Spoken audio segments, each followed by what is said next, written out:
Absolutely. And Mr. Dua, we all know that Pakistan is in dire need of money at this point in time. And this is not just money, Mr. Dua, that Pakistan needs to wage war.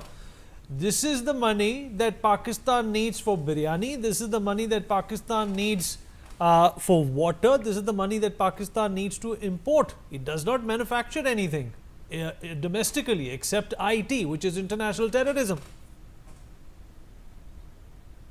True. All that I want to say is that it's very difficult to match my friend Deepak's eloquence and oratory.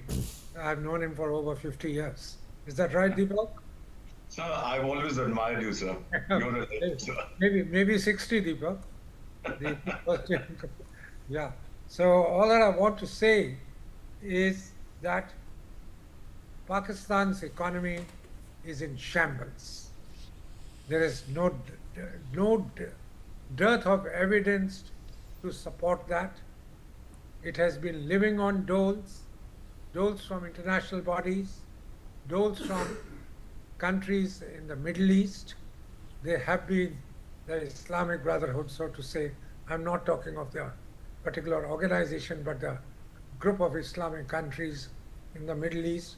They've been supporting it financially, but one after another, I think each country there now is getting convinced that a fair amount of money which they give to Pakistan is being used, if not the entire one, by the armed forces, and the armed forces use it in a very opaque manner, and supporting terrorism has been, as we all know, for 36 years, since 1989. This accepted policy of their warfare against a low-cost option against India. They've tried it against Afghanistan as well as a few other countries, but it's now no longer acceptable.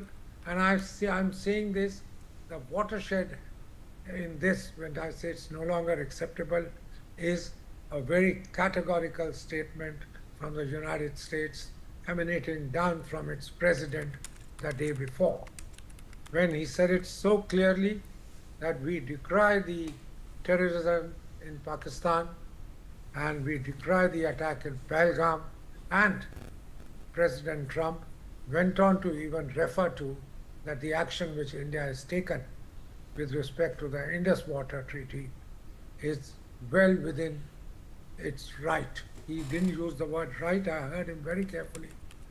But it is something which a strong nation like India can always undertake. These are some kind of words which he said. And take it from me now that the impact on the Indus Water Treaty's abeyance. Abeyance is something which can be questioned, might be questioned under the Vienna Convention on the Law of Treaties.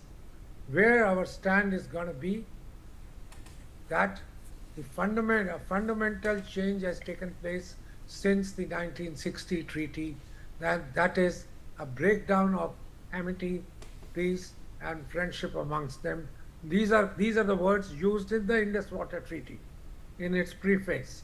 If we can establish whichever forum it is, most likely ICJ will be invoked for the Indus Water Treaty, not for we can't invoke any institution other than the World Bank for modifying the treaty, getting any endorsements or objections, but when a treaty is justiciable and before the ICJ, we would have a case, because in the past, the ICJ has recognized that if there is a fundamental basis change in a particular international treaty, that convention does allow not merely abeyance, the other country walking out of it, which means rescinding it.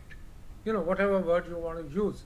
So I'm actually looking forward to India hurting them where it hurts the most, their economy, 80% of their agriculture, not merely in the Punjab and Sindh, 80% of their irrigable land in Pakistan is supported by the three rivers of the western side, the Indus, Chenab, and the Jhelum.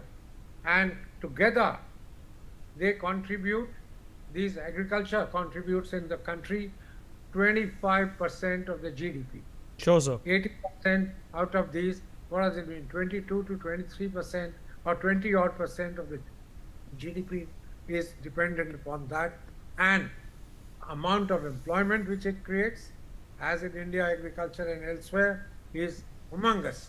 So I'm hoping that the best way of hurting Pakistan without, if you want to, whenever you consider it suitable to take a military option, exercise a military option, that's always open to us. And we must exercise it to send home the message at an appropriate time and in an appropriate manner, when we know that the costs are affordable by us. The costs are that Pakistan can also become reckless. It has got those 130 nukes with it. Which they are Right, sir. defensive. Talking about nukes, let me also rope in General Mathur into this conversation. General Mathur, all these bailouts. General Mathur, all these bailouts.